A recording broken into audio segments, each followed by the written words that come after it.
تقدیر بدل جائے تو تقدیر کو اگر وہ فطرت کہہ دیا جائے جس میں انسان پیدا ہوتا ہے تو تقدیر کا بدل جانا ایک ناممکن سی بات ہے۔ پہاڑ کا اپنی جگہ سے ٹل جانا ممکن ہے لیکن فطرت کا بدل جانا ناممکن ہے۔ شیر بھوک سے مر جائے گا لیکن گھاس نہیں کھائے گا کیونکہ شیر کی فطرت میں ایسے نہیں۔ شیر کا مقدر گوشت ہے، شیر کی تقدیر اس کے مزاج کی شکل میں اس کے ساتھ ہے۔ شاہین کو شاید معلوم ہی نہ ہو کہ فطرت نے بلند نگاہی اور بلند پروازی اس طرح شامل کر دی ہے کہ اسے پرندوں کی دنیا کا بادشاہ کہا جاتا ہے۔ اس کے برعکس گدھ کو بلند پروازی تو دی ہے لیکن پست نگاہی کا یہ عالم ہے کہ گدھ کی خوراک ہی مردار ہے۔ پرجا گدھ ہو یا راجا گدھ، مردار کے بغیر نہیں رہ سکتا۔ مردار خوری اس کی تقدیر ہے، اس کا مقدر ہے۔ گدھ کی آنکھ مردار اجسام کے علاوہ کچھ اور دیکھنے سے قاصر ہے۔ کائنات کی ہر شے کو اپنے اپنے مقدر کے لیے مقرر کر دیا گیا ہے۔ کسی شے کو اپنے مدار اور اپنے حصار سے باہر نکلنا دشوار ہے۔ اجسام اور افراد اپنے مزاج سے نکل کر اپنے آپ کو قائم نہیں رکھ سکتے۔ ہر ذی جان اور بے جان شے کا اپنی تقدیر میں پابند رہنے کا عمل ہی اس کائنات کی استقامت اور اس کے حسن کا راز ہے۔ اگر ہوائیں چلنے سے انکار کر دیں تو نظام ہستی ختم ہو جائے، سورج تپش سے باہر نکل جائے تو کائنات درہم برہم ہو جائے۔ ہر شے اپنے مقدر میں رہن رکھی جا چکی ہے۔ انسان کو اکثر یہ بات ناگوار لگتی ہے کہ اس کے لیے ایک تقدیر بھی مقرر کر دی گئی ہے۔ پابندی اور جبر انسان کو کبھی پسند نہیں رہا، اسے آزادی اور آزاد خیالی سے محبت ہے۔ اگر انسان سے یہ کہہ دیا جائے کہ پستیوں میں رہ کر بلندیوں کی تمنا کرنا ہی اس کا مقدر ہے تو شاید یہ بات اتنی واضح نہ ہو۔ پابندیوں میں آزادیوں کی تمنا انسان کی سرشت میں تو ہے لیکن وہ آزادی کی خواہش کو مقدر کی مجبوری ماننے پر بھی تیار نہیں۔ بہشت میں انسان کو ہر طرح سے آزادی تھی، خوشی تھی، محنت کے بغیر خوراک میسر تھی۔ کیا نہیں تھا؟ صرف ایک پابندی تھی کہ اس درخت کے قریب نہیں جانا۔ انسان نے اپنا بہشت قربان کر کے یہ پابندی آخر توڑ ہی دی۔ انسان آزادی چاہتا ہے، مقدر سے بھی آزادی۔ کوئی شخص پیدا نہیں ہوتا جب تک اس کے ہمراہ اس کا مقدر نہ پیدا ہو۔ اچھا یا برا مقدر ضرور ہوتا ہے، اس میں تعجب کی کوئی بات نہیں۔ انسان کے ماں باپ ہی اس کا مقدر ہے۔ اب پیدا ہونے والا بچہ والدین کی صفات لے کر پیدا ہوا، اسے وہ ماحول ملا، وہ عقائد ملے، وہ مزاج ملا، وہ محبت و شفقت جو ملا سو ملا۔ نفرت ملی تو بھی مقدر ملا۔ بہرحال پیدا ہونے والے بچے کے ساتھ تقدیر موجود ہے، اس مقدر سے مفر نہیں۔ انسان اپنے والدین کی تاثیر سے بچ نہیں سکتا۔ والدین کی فطرت ہر طرح سے اولاد پر اثر انداز ہوتی ہے، اثر بڑھتے بڑھتے تقدیر بن جاتا ہے۔ انسان کا اپنا چہرہ اس کی تقدیر ہے۔ عمل اور کردار کے اظہار سے پہلے انسان کا چہرہ اس کے لیے پسندیدگی اور ناپسندیدگی کے جذبات پیدا کر چکا ہوتا ہے۔ انسان کی تقدیر اس کے مزاج کی شکل میں اس کے اندر موجود رہتی ہے۔ یہ مزاج خواہش پیدا کرتا ہے، خواہش عمل پیدا کرتی ہے اور عمل ایک نتیجہ پیدا کرتا ہے۔ ہم نتیجے کو مقدر کہہ لیں یا اس مزاج کو جس سے یہ نتیجہ نکلا، فرق نہیں پڑتا۔ مقدر بہرحال انسان کے ساتھ ہے۔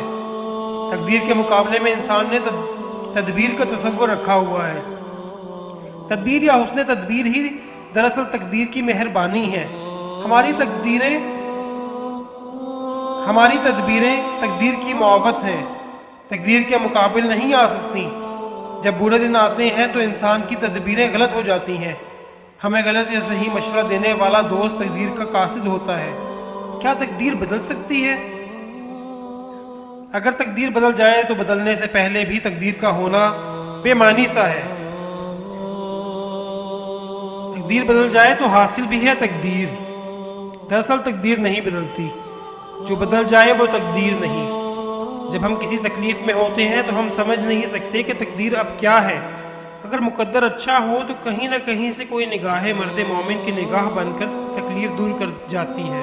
نگاہ مرد مومن ہی تقدیر ہے، سب کے لیے نہیں ہے، جس کے لیے ہے اس کا مقدر۔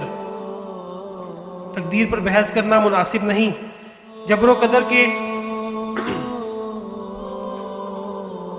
قدر کے مسائل بحث سے حل نہیں ہوتے۔ جو کچھ ہو گیا، جو گزر گیا، اسے تقدیر کہہ لیا جائے اور جو ہونا ہے، آنے والا ہے، اسے امکان کہہ لیا جائے تو بات سمجھ میں آ سکتی ہے۔ آنے والا بدل سکتا ہے کیونکہ ابھی آیا نہیں، گزرا ہوا بدل نہیں سکتا کیونکہ وقت کا پہیہ واپس نہیں ہو سکتا۔ یہی تقدیر ہے کہ جو ہو گیا وہ واپس نہیں آیا، اگر واپس آیا تو وہ نہیں تھا، سب کچھ بدل گیا تھا۔ جب انسان کا شعور بیدار ہوتا ہے وہ اس کائنات کی ہمہ رنگ نیر نگوں کا جائزہ لیتا ہے، وہ اپنے لیے کچھ پسند کرتا ہے، کچھ انتخاب کرتا ہے، بس یہی لمحہ انتخاب لمحہ تقدیر ہے۔ تقدیر ہمیں ہماری عاقبت کے سامنے لے جاتی ہے، یہ خوش نصیبی بھی ہے اور بد نصیبی بھی ہو سکتی ہے۔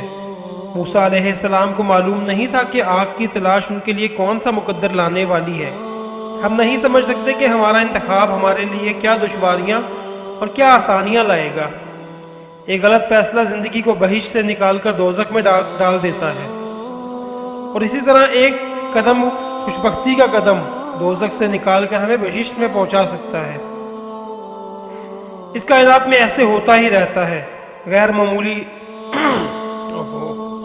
واقعات بہت معمولی واقعات بڑے غیر معمولی نتائج کے ذمہ دار ہو سکتے ہیں۔ تقدیر صرف میرا عمل ہی نہیں، تقدیر میرے دوست کا عمل بھی ہے۔ دوست ناراض ہو جائے تو میری تقدیر بگڑ سکتی ہے، حالانکہ میری تقدیر کا میں ہی مالک ہوں۔ ہماری آدھی تقدیر ہمارے اعمال میں ہے اور آدھی ان کے اعمال میں جو ہم سے وابستہ ہیں۔ انسان اپنی تقدیر آپ بنائے یا اسے بنی بنائی تقدیر مل جائے، فرق نہیں پڑتا۔ ہم ایک مقررہ مدت تک یہاں ہیں اور اس کے بعد ہمارا سفر ختم ہو جائے گا۔ اس کے بعد ہمارے فیصلے ہمارے اعمال یا ہمارے نتائج پر نہیں بلکہ ہماری نیات پر ہوں گے۔ اچھی نیت ہی اچھا مقدر ہے۔ اس شخص کی تقدیر بگڑ جاتی ہے جس کی نیت میں فتور ہو۔ نیت کا برا انسان مقدر کا برا ہوتا ہے۔ تقدیر کا تعلق منشاء الہی سے ہے اور تدبیر کا تعلق میری منشا ہے۔ جو کچھ اللہ نے میرے لیے مقرر کر رکھا ہے وہ مجھے مل کر رہے گا۔ میری کوشش بغیر منشاء الہی کے مجھے کچھ نہیں دے سکتی۔ میں تقدیر کے حصار سے نکل نہیں سکتا کیونکہ میں وجود سے باہر نہیں نکل سکتا۔ میں آسمانوں کی وسعتوں میں نہیں رہ سکتا۔ میرا ٹھکانہ زمین ہے، یہی میرا مقدر ہے۔ میں گاڑی میں سوار ہونے سے پہلے کسی بھی ذریعے سفر کا انتخاب کر سکتا ہوں۔ بڑے امکانات ہیں، سفر کے لیے بڑے ذرائع ہیں، لیکن جب میں گاڑی میں سوار ہو جاتا ہوں تو یہ مقدر ہے۔ میں اپنے لیے امکانات کے دسترخوان سے تقدیر کی ڈش منتخب کرتا ہوں۔ مجھے اپنے انتخاب پر گلہ نہیں، اس لیے میں تقدیر سے راضی ہوں۔ وہ انسان جو اپنی زندگی سے مطمئن ہے وہ ہر طرح کی تقدیر سے مطمئن ہے۔ جو خود اپنے سے راضی نہیں وہ تقدیر سے کیوں راضی ہوگا؟ دنیا کے عظیم انسان صاحب مقدر تھے، صاحبان نصیب تھے۔ ان کا عمل تو واضح ہے، ایسا عمل کرنے سے تو اتنی عظمت پیدا نہیں ہو سکتی۔ پیغمبر صلی اللہ علیہ وآلہ وسلم کے دین پر چلنے والے فلاح ضرور پا سکتے ہیں، لیکن پیغمبروں کا مقدر دیکھیں کہ کس کے گھر میں پیدا ہو کر کیا بن گئے۔ اس کائنات کے اندر تقدیر نے عجب تقسیم کی ہے، کہیں نغمہ ہے، کہیں رنگ، کہیں مور، کہیں کوا۔ پہاڑ کو میخوں کی طرح گاڑ دیا، دریا کو روانی ملی، مچھلی تیرتی ہے، پرندے اڑتے ہیں، سورج روشن ہے، رات تاریک ہے۔ زندگی فانی ہے، زندگی عطا کرنے والا باقی ہے۔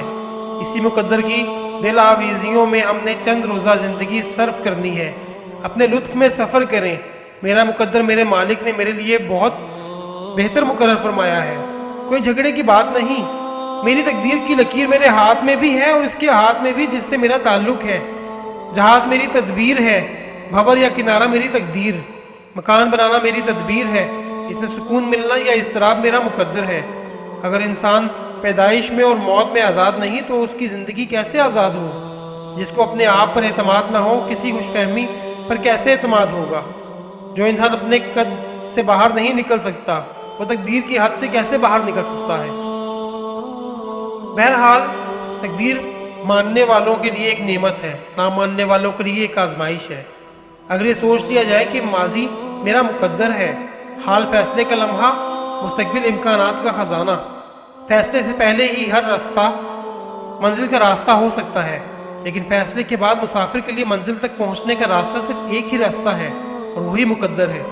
مقدر بدل نہیں سکتا، ہمارے پروگرام بدل سکتے ہیں لیکن امر الہی ٹل نہیں سکتا۔ بڑے بڑے کامیاب انسانوں کو ان کی اولاد نے ایسی ناکامیاں عطا کی ہیں کہ بس خدا کی پناہ۔ اولاد کا عمل بھی والدین کے اعمال کی طرح انسان کی زندگی پر اثر انداز ہو کر ایک مقدر کے حوالے کر دیتا ہے۔ انسان اپنے آپ کو کہاں تک محفوظ کرے گا؟ چراغ کو آندھی اور طوفان سے تو بچایا جا سکتا ہے، لیکن چراغ کے اندر ہی تیل ختم ہو جائے، اس چراغ کو کوئی نہیں بجھاتا، یہ خود ہی بجھتا ہے۔ زندگی کی دیوار اپنے بوجھ سے ہی گر جاتی ہے، یہی اس کا مقدر ہے۔ زندگی کو باہر سے خطرہ ہو تو اس کی حفاظت کی جا سکتی ہے، اگر خطرہ اندر ہی ہو تو کیا کیا جائے؟ سانس خود ہی رک جاتی ہے، دل خود ہی بند ہو جاتا ہے۔ بس یہی مقدر ہے۔ اسے بدلنے کی خواہش اور کوشش تو ضرور ہوتی ہے، لیکن اسے بدلنا ممکن نہیں۔ جو ٹل جائے وہ مقدر نہیں، اندیشہ ہے۔ جو بدل جائے وہ صرف امکان ہے، مقدر نہیں۔ جو نہ بدلے وہ مقدر ہے، جو اٹل ہو وہی امر الہی ہے، وہی نصیب ہے ہمارا نصیب، جو ہمارے عمل کے تعاون کا بھی محتاج نہیں۔ اس بارش کی طرح ہے جو آسمانوں سے نازل ہوتی ہے، اور اس زلزلے کی طرح جو زمین کے اندر ہی سے پیدا ہوتا ہے۔ اس میں کسی کا دخل نہیں، یہ فطرت کے فیصلے ہیں، اٹل اور نہ بدلنے والے۔ قیامت کس طرح آئی اسے کوئی نہیں سمجھا، شب تاریک رخصت ہو چکی سورج نہیں نکلا۔ بڑی محرومیاں لکھی گئیں اس کے مقدر میں، براہی جو درختوں سے چرا کے لے گیا سایہ۔ تمہاری یاد میں کلمیں لگائی ہیں گلابوں کی، تمہارے نام سے گھر میں لگایا سرو کا بوٹا۔ چلو اظہار غم پر تو تیرے ماتھے پہ بل آئے، مگر ضبط فغاں پر کیوں تیری آنکھوں میں خون اترا۔